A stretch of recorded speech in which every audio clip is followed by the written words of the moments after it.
Digital সেভাজন CapCut pro এই নামটি হয়তো আমরা অনেকেই শুনেছি ফেসবুক থেকে বা অনেকে দেখেছি বা এটা সার্ভিস কেমন সেটাও শুনেছি, বাট কখনো কেউ ইউজ করি নাই। তো যাই হোক, আমিও 99 টাকা দিয়ে সেভাজন থেকে আমি একটা হচ্ছে গিয়ে লিঙ্ক কিনে নিয়েছি। এটার সার্ভিসকে কেমন পেয়েছেন আমি জানি না, বাট আমি একদম বাজে একটা সার্ভিস পেয়েছি, যেটা হচ্ছে ভিডিও এডিট করলে ভিডিও ডাউনলোডই হয় না, বাট ডাউনলোড হলে সেটা আমার গ্যালারিতে আসে না।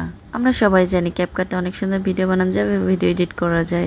সেক্ষেত্রে যে এরকম একটা বাজে সার্ভিস পাবো আমি কখনোই ভাবিনি। ওনাদেরকে প্রচুর পরিমাণ বিশ্বাস করে আমি ওনাদের থেকে এটা কিনে নিয়েছিলাম, বাট ওনারা পরবর্তীতে হচ্ছে কি, আমি এটা কেনার আগে যতবার মেসেজ করেছি ওনার সাথে সাথে রিপ্লাই করেছে, বাট কেনার পর যতবার মানে সমস্যায় পড়েছি ততবার মেসেজ করলে সিনই করে না, বাট হচ্ছে 2-3 দিন পর সিন করলে হচ্ছে কি বলে আপনার এটা নাকি আমার ফোনের সেটিংয়ের সমস্যা।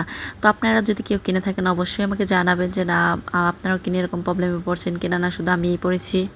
তো যাই হোক, প্রথমত ভেবেছি আমি ফেসবুকে প্ল্যাটফর্মে যখন কাজ করব আমি কোনো টাকা দিয়ে ইনভেস্ট করে আমি এখানে কাজ করব না, বাট কি মনে করে যে আমি ক্যাপকাট প্রোটা কিনতে গেলাম আমি নিজেই জানি না। নিজের প্রতি নিজেকে একটা প্রতিজ্ঞা করেছি যে আমি ফেসবুক প্ল্যাটফর্মে যখন সোশ্যাল মিডিয়াতে যে কোনো জায়গায় কাজ করতে গেলে আমি বুস্ট করে বা টাকা ব্যয় করে আমি এখানে কোনো প্রকার কাজ শিখব না।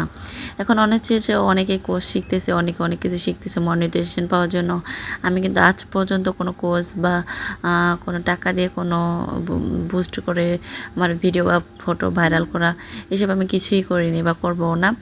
ইনশাল্লাহ যদি আমি ভালো কাজ করি তাহলে আমি নিজের যোগ্যতায় আমি মনিটাইজেশন যদি পাই তাহলে আমি সেট আপ করবো মনে মনে ভেবেছি। যাই হোক, একেবারে যে ইনভেস্ট না করলে কিছু হয় সেটা কিন্তু না, আমি করছি যেটা আমার সাংসারিক কেনাকাটা, যেটা হচ্ছে আমার ভিডিও মেক করতে হচ্ছে গিয়ে প্রচুর পরিমাণ প্রয়োজন, মানে হচ্ছে গিয়ে এটা আমি ভিডিও বানাচ্ছি আমার সংসারের কাজে লাগতেছে, তো আমার দুই দিকটাই হয়ে যাইতেছে, আমি এই দিকে ইনভেস্ট করতেছি।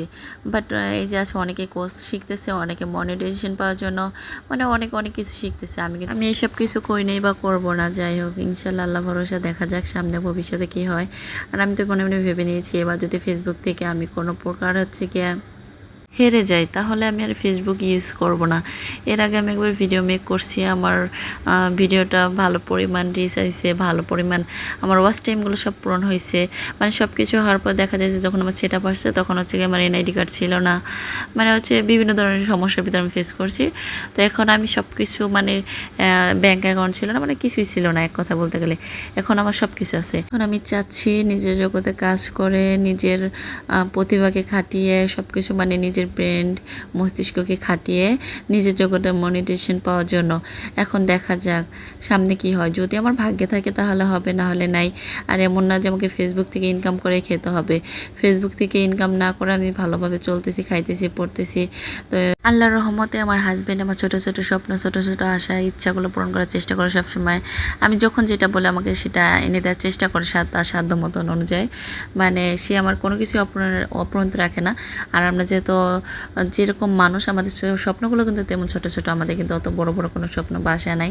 যাদের যেমন এবিলিটি তাদের স্বপ্নগুলো কিন্তু ঠিক ওই রকমই থাকে, তো আমার স্বপ্নগুলো এরকম ছোট ছোট, আমার বড় বড় কোনো স্বপ্ন নাই।